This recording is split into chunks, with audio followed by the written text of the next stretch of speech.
तो समझते हैं कि टाइप्स ऑफ फंक्शन कौन कौन से होते हैं ना, और देखते हैं कि मतलब फंक्शन के मतलब और क्या फंक्शन पढ़ सकते हैं। तो बेसिकली फंक्शन के वैसे तो बहुत सारे टाइप्स होते हैं, जिसमें कि पहला आइडेंटिटी फंक्शन, नेक्स्ट होता है कांस्टेंट फंक्शन, एक होता है पॉलिनोमियल फंक्शंस। ऐसे बहुत सारे फंक्शन बोल सकते हैं। तो मतलब फंक्शंस की टाइप बहुत लंबी होती है, आप इसको ना जस्टिफाई नहीं कर सकते कि फंक्शंस के इतने टाइप्स होते हैं। कोई अगर इंसान चाहे तो अपने नए फंक्शन को भी क्रिएट कर सकता है। तो बेसिकली कुछ फंक्शन हमने लिखे हैं। तो फर्स्ट है आइडेंटिटी फंक्शन, नेक्स्ट है कांस्टेंट फंक्शन, नेक्स्ट है पॉलिनोमियल फंक्शन। ठीक है, तो वन बाय वन स्टार्ट करेंगे। तो देखते हैं पहले टाइप्स ऑफ फंक्शन में आइडेंटिटी फंक्शन। सबसे पहले ना हमें कुछ टर्म्स को समझना पड़ेगा, जिसमें सबसे पहला टर्म है डोमेन, और उसके बाद गिनती आती है रेंज की। डोमेन और रेंज, ठीक है। तो देखते हैं डोमेन और रेंज क्या होता है, और हम पढ़ेंगे फंक्शन के लिए कि एक फंक्शन का डोमेन और रेंज होता क्या है। जैसे समझते हैं इसको, ऐसे मान लेते हैं। पहले एक रियल लाइफ एग्जांपल पिक करते हैं, फिर उसको आगे मूव ऑन करेंगे। ऐसे मान लेते हैं कि हमें टी फॉर्म करनी है। तो अगर हमें टी फॉर्म करनी है तो आप पहले पानी से स्टार्ट करेंगे। You will start with the milk और वाटर। तो for T U will start with the milk and water.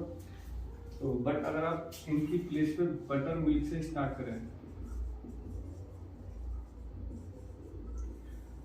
मतलब आपने जो स्टार्टिंग किया वो बटर मिल्क के साथ की है, तो आप खुद ही इमेजिन कर सकते हैं कि वो टी कैसी बनेगी ना। मतलब बटर मिल्क तो आपको पता है छाछ को बोलते हैं, दही से जो बनता है ना, तो आप उससे बनाना स्टार्ट करें टी को। तो आपने जो इसका इनपुट दिया है वही आपका गलत है ना। तो जो आप काम कर रहे हैं उसका इनपुट ही गलत है। तो टी बनाने के लिए जो आपने वाटर और मिल्क यूज करना था, आपने उसकी प्लेस पर बटर मिल्क का यूज किया। तो यू कैन क्लियरली सी कि वो टी आगे प्रोसीड होगी नहीं। ऐसे फंक्शंस की अपनी कुछ लिमिटेशंस होती हैं, अपने कुछ मतलब उनकी कुछ इनपुट्स की सीमा होती है। आपको उनके साथ ही उनको प्लेस करना पड़ेगा, है ना। उनकी कुछ इनपुट की शर्त होती है, वो कंडीशंस आपको फुलफिल करनी पड़ेगी। जैसे एग्जांपल समझते हैं, ठीक है। हम पढ़ते हैं हमेशा रियल वैल्यूड फंक्शंस, है ना, रियल वैल्यूड फंक्शन। तो रियल वैल्यूड फंक्शंस का मतलब जो आपका इनपुट रहेगा और जो आपका आउटपुट रहेगा वो दोनों रियल होनी चाहिए। मतलब real numbers are allowed. Real numbers होनी चाहिए। रियल नंबर्स सारे नेगेटिव और positive numbers minus infinity to infinity, इनको आप रियल नंबर्स कहते हैं, है ना। इसके बाद हम डोमेन और रेंज को समझना स्टार्ट करेंगे। तो हमने समझा कि रियल वैल्यूड फंक्शंस उन फंक्शंस को कहते हैं जिसका इनपुट और आउटपुट दोनों ही रियल नंबर्स रहते हैं। तो आपको रियल नंबर्स का ही इनपुट देना पड़ेगा, और आप ये एक्सपेक्ट करोगे आप कि output should also be a real number. देखते हैं कि अब कुछ बेसिक फंक्शंस का डोमेन कैसे समझ सकते हैं।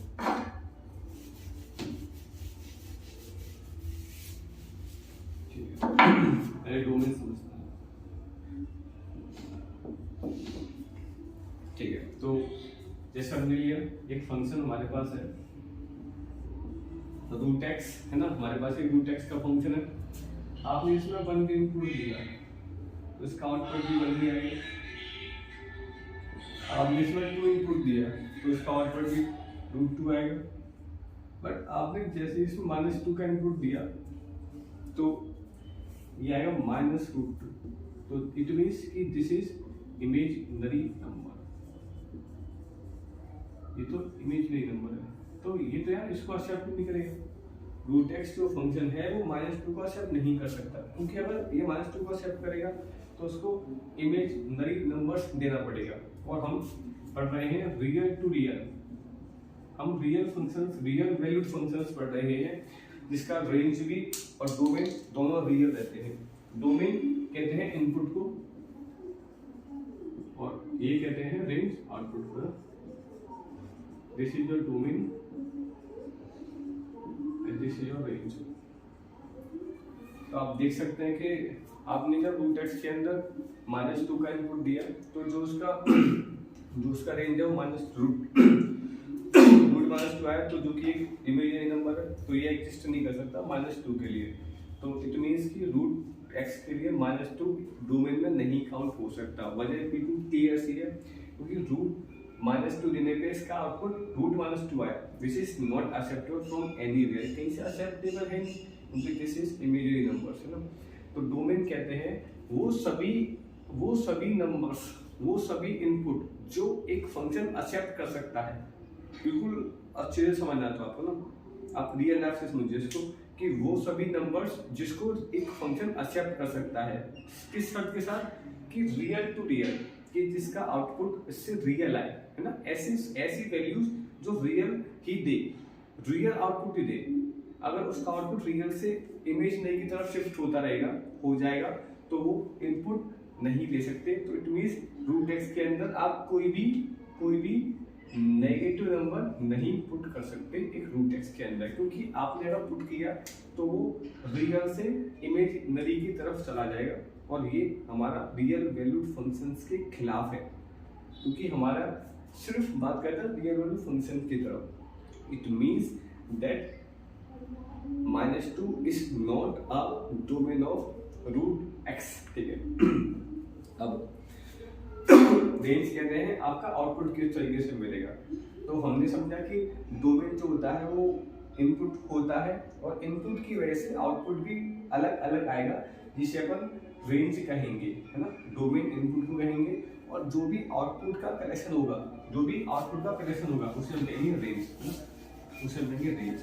तो यहाँ से जो हमने समझा वो ये है, डोमेन कहते हैं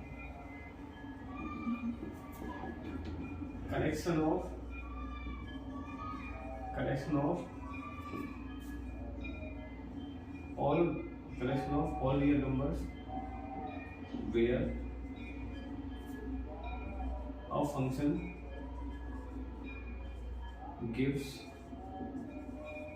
a real output। collection of all real numbers where a function gives a real output, मतलब उन सभी रियल नंबर्स का कलेक्शन जहाँ पे फंक्शन एक रियल आउटपुट देगा। रियल मतलब रियल नंबर्स का आउटपुट देगा ना। जैसे रूट एक्स की बात करें तो ये पॉजिटिव नंबर्स को एक्सेप्ट कर सकता है ना।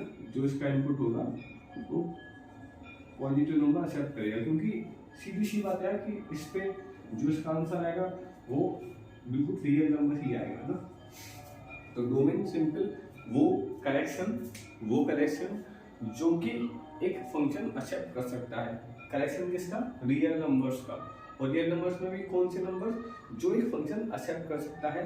शर्त ये है कि वो उस इनपुट पे आउटपुट रियल ही देगा, तो वो यस एक रियल वैल्यू फंक्शन की डोमेन में काउंट होगा। ओके, नेक्स्ट मूव फॉरवर्ड, आगे बढ़ते हैं।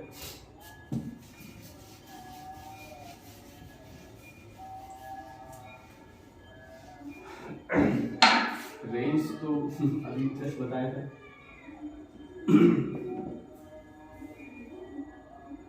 कलेक्शन ऑफ आउटपुट ना, जो सभी आउटपुट का कलेक्शन है एक फंक्शन का, collection of output of function. बिल्कुल मतलब रियल लाइफ से आपको समझना चाहता है। जैसे बात करें रूट एक्स की ही बात करते हैं। आप इसमें कोई भी इनपुट देके देखिए ना, आप 2 दिए तो √2, आपने दिया 3 तो √3, आपने दिया मतलब 4 तो 2, है ना, बिकॉज √4 इज 2। तो आप देख सकते हैं कि मतलब इसका जो आंसर है ना हमेशा पॉजिटिव नंबर की तरफ ही रहेगा। जो इसका आप देखिए जो इसका आउटपुट है ये भी पॉजिटिव नंबर है, √2, this is a positive number, this all are the positive number. So we can say that जो रूट एक्स का आउटपुट है वो पॉजिटिव नंबर है ना, वो है पॉजिटिव नंबर्स। तो रेंज का मतलब होता है कि अगर हम फंक्शन की आउटपुट को करेक्ट करें, correction of output of any function is known as the range of the function. So I hope this is clear to you. हम नेक्स्ट क्लास में स्टार्ट करेंगे अलग अलग फंक्शन की रेंज और डोमेन क्या होती है, एंड मोस्ट इम्पोर्टेंटली ग्राफ को भी स्टडी करेंगे। तो हमने समझा डोमेन और रेंज। हम जो बात करेंगे वो ये रहेगा डोमेन, नेक्स्ट रेंज, नेक्स्ट हम बात करेंगे ग्राफ। और ये मेन रहेगा ना, आप ग्राफ से दोनों चीज को भी डील कर सकते हैं। तो हमें किसी भी फंक्शन को अच्छे से समझना है तो हम उसका ग्राफ समझेंगे, उसका डोमेन समझेंगे, उसका रेंज समझेंगे। अगर आपको उसका ग्राफ, डोमेन और रेंज आता है तो आप किसी भी फंक्शन की कंप्लीट नॉलेज रखते हो। तो you need domain, range and graph.